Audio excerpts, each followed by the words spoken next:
안녕하세요. 인생컨입니다. 네, 오늘도 결혼 이야기를 좀 하려고 하는데, 사회적 제도로서 뭐 가부장제니 이런 얘기를 하려는 것은 아니고요. 핵심을 말씀드리면요. 결혼을 생각하는 방식에 대해서 좀 말씀을 드리려고 합니다. 결론부터 말씀드리면, 결혼은 동업이자 사업이다. 이런 관점으로 말씀을 드릴 거예요. 자, 이런 이야기 하면은 보통 아마 보시는 분들께서 뭐 낭만이 없다, 그럴 거면 뭐하러 결혼하냐, 뭐 결혼을 계산으로 하는 거냐, 뭐 사랑은 없는 거냐, 이런 말씀을 하실 것은 알고 있지만, 저는 사실 진지합니다. 결혼이라는 것 자체가 기본적으로 사랑을 전제로 하는 관계지만 평생 30년, 40년, 그러니까 죽을 때까지 그 사랑만을 통해서 유지를 하면서 진행되는 관계는 아니거든요. 당연히 경제적인 부분도 있고 여러 가지 부분이 포함되기 때문에 그 관점에서 말씀을 좀 드리려고 해요. 사실 결혼할 사람 배우자를 찾는 과정은 결국에 결혼이 동업이나 사업이기 때문에 동업자를 찾는 과정이라고 생각하시면 돼요. 결혼에서는 인생 동반자를 찾는다고 바꿔서 말할 뿐입니다.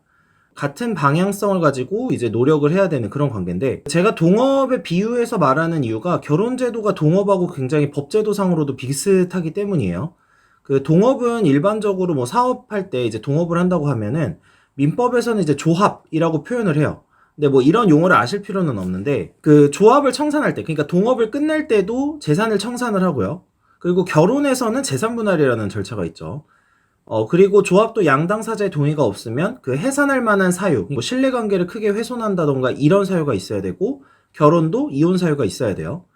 그리고 내부에서 신뢰관계가 중요하다. 이런 것도 공통점입니다. 그래서 제가 예를 한번 들어볼게요. 자, 만약에 여러분이 치킨집을 하려고 해서 동업자를 구하고 있습니다. 그래서 A라는 사람과 B라는 사람이 동업을 하는데, 한 명은 오전 7시에 출근해서 재료 준비도 하고 밤 11시까지 치킨 튀기면서 만듭니다. 그런데 한 명은 동업을 하기로 해가지고 이제 같이 진행을 했는데 12시쯤 출근하고 그냥 저녁 8시까지만 일해요. 그리고 뭐 이제 계속 뭐 몸이 안 좋다거나 뭐 다른 약속이 있다거나 하면서 이제 일을 막 대충대충 합니다. 이제 나중에 알고 보니까 실제로 놀러 가는 거죠. 그러면 이제 수익도 없는 상황에서 어떻게 해야 되나 고민하다가 이제 배달을 이제 하려고 추가를 합니다. 이제 치킨을 배달하는 거를 이제 스스로 하겠다는 거죠. 이제 배민이나 이런 걸 쓰지 않고.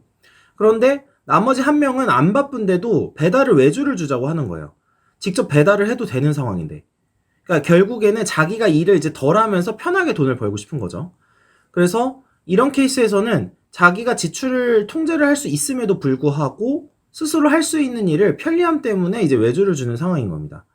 혹시 이거 결혼 생활하고 좀 유사하다고 생각이 드시지 않나요? 또 다른 예를 한번 들어볼게요. A가 동업할 사람 구해서 아까 말씀드린 치킨집을 하는데 한 명이 치킨을 튀기고 다른 한 명은 홀서빙을 해요. 그리고 술도 많이 먹고 업무에 집중을 못해서 맨날 지각을 하고 늦게 출근을 합니다. 이제 한 명이 늦게 출근을 하니까 그 치킨 튀기는 사람이 치킨만 튀기는 게 아니라 홀서빙도 하고 여러 가지 일을 담당을 해야 돼요. 이렇게 되면은 그 한 명은 이제 번아웃이 오게 되겠죠. 그리고 이제 경무에 시달리던 A가 B한테 좀 제대로 좀 일해라 이렇게 요청을 합니다. 그리고 나만 일하고 왜 상대방은 놀고 있나 이런 생각이 들기 시작하면서 계속해서 화가 나기 시작을 해요. 그리고 나만 일하는 거 아니냐 이렇게 해서 이제 B한테 따지면서 싸움이 격화가 됩니다. 이것도 많이 본 상황이죠. 부부싸움에서 일상적으로 나오는 패턴입니다. 자, 그 다음에 마지막으로 하나 예를 더 드려드릴게요. 그 한 명은 동업자금을 관리하는 회계 담당자예요. 그러니까 이제 동업을 하는데 한 명이 돈을 담당하고 한 명이 뭐 영업이나 사업을 담당해요. 근데 회계를 담당하는 사람이 법카를 계속해서 들고서 유흥을 즐깁니다.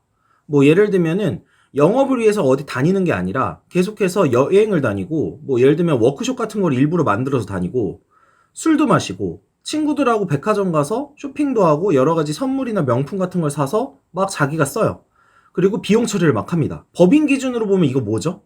사실상 횡령이죠. 그런데 이제 한 명이 그 자금으로 사업을 이제 좀 열심히 벌었고 돈이 쌓였겠지 해가지고 딱 통장을 열어봅니다. 통장을 열어보고 장부를 봤더니 돈이 아무것도 없어요. 그래서 이제 재무 담당자한테 도대체 이거 뭐 어디에다가 돈을 썼냐 이렇게 물어보니까 뭐 자기가 이렇게 해가지고 뭐 썼다 하면서 이제 내역을 보여줘요.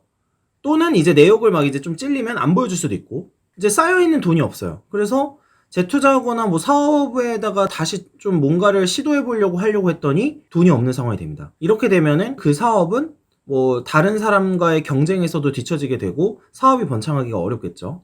막 다른 가게들은 치킨을 뭐 새롭게 튀기는 기술이나 이런 게 나와가지고 교육이나 공부까지 하는데 이제 우리는 돈도 없고 그런 거를 교육을 받으러 갈 시간도 없습니다. 그리고 시드머니가 없기 때문에 계속해서 경제에서 뒤처지는 거죠. 자, 우리 이거 제가 말씀드린 상황을 결혼에 대입해 보시면 아마 답이 나오실 거라고 생각을 해요. 실제로 동업에서도 이런 문제가 굉장히 많지만 결혼에서도 대부분 이런 문제가 굉장히 많습니다. 그런데 이상하게도 결혼 생활과 관련해서는 사람들이 이렇게 사고를 잘 하지 않아요.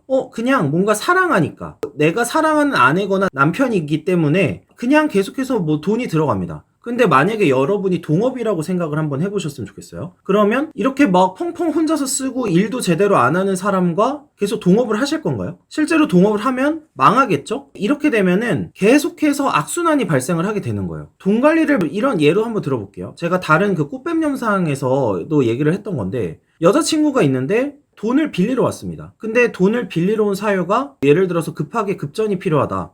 뭐 아니면은 돈을 빌리는데 이제 뭐 가족이나 이런 걸 핑계를 댄다거나 이렇게 해서 돈을 빌리러 와요. 그러면 대부분의 사람들은 어떻게 하냐면 사랑의 관점에서 도와줘야지 이렇게 생각을 하고서 돈을 빌려줘요. 실제로 꽤 상당히 많은 사람이 빌려줍니다. 빌려주면서 이런 생각은 하지 않는 거예요.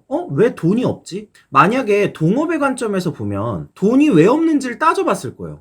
왜 돈을 빌리러 왔지? 우리가 사업하는 관계고 동업하는 관계인데 동업자가 나한테 다른 동업자한테 돈을 빌리러 온다고요? 사실 상상하기가 어렵죠. 그리고 그렇게 하면은 동업을 깨겠다는 말하고 똑같습니다. 자, 그래서 이런 케이스에서는 만약에 이걸 동업으로 접근을 하면 그냥 돈 관리를 못하는 사업 파트너가 돼버리는 거예요. 그 운영이나 동업을 영위하는 데 있어서 많은 방해를 입게 되겠죠. 그 다음에 하나 말씀드리고 싶은 거는 믿을 만한 사람이어야 된다는 건데 법카를 막 쓰고 다니는 어떤 A가 있어요. 옆에서 그냥 놔두면서 우리는 동업을 유지하고 계속해서 진행을 하자 이렇게 생각하는 사람이 있을까 싶은 거예요. 그리고 돈을 횡령을 했다라고 해도 마찬가지고요. 이렇게 되면은 기본적인 신뢰가 깨지고 관계를 유지하기가 어렵겠죠. 동업 관계가. 결혼도 마찬가지라는 거죠. 이상하게도 결혼과 관련하고 사랑이라는 표현이 들어가고 여러 가지 이성적 매력이라는 부분이 들어가게 되면은 인간이 이 부분을 잊어버린다는 거예요. 그래서 사랑을 하고 그 사람을 객관적으로 보는 거는 또 다른 문제예요. 사랑이라는 것이 유지가 되려면은 기본적으로 인간은 환경과 상황이 유지돼야 된다는 전제가 따라요. 사랑을 해가지고 결혼을 했는데 점점 두 사람이 궁핍해지고 삶은 나아지는 게 안 보이고 그러면 사랑은 식어가게 돼 있습니다. 사전에 결혼할 배우자를 고르는 측면을 이렇게 생각하시면 좋다는 거예요. 내가 정말 평생을 할 어떤 사업이 있어요. 그 평생을 할 사업에서 동업자를 구하는 개념으로 가게 되면은 여러 가지를 객관적으로 판단할 수 있게 된다는 뜻입니다. 한 명은 계속해서 열심히 일하는데 한 명은 노력도 하지 않고 전혀 동업에 기여하려고 하지 않아요. 자, 이런 상황이면은 당연히 그 동업체는 둘이 합쳤지만 실제로는 혼자서 움직이는 거죠. 둘이 합쳐지는 이유가 전혀 없게 돼요. 그래서 동업자의 관점에서 사전에 바라보셔야 돼요. 어떤 스펙도 보겠지만 그 사람이 향후에 이 일에 대해서 어떻게 생각하고 어떻게 고민하고 일할지에 대해서 사실은 판단을 해보셔야 그 사업이 성공할지 안 할지를 알 수 있거든요. 네, 시청해주셔서 감사합니다.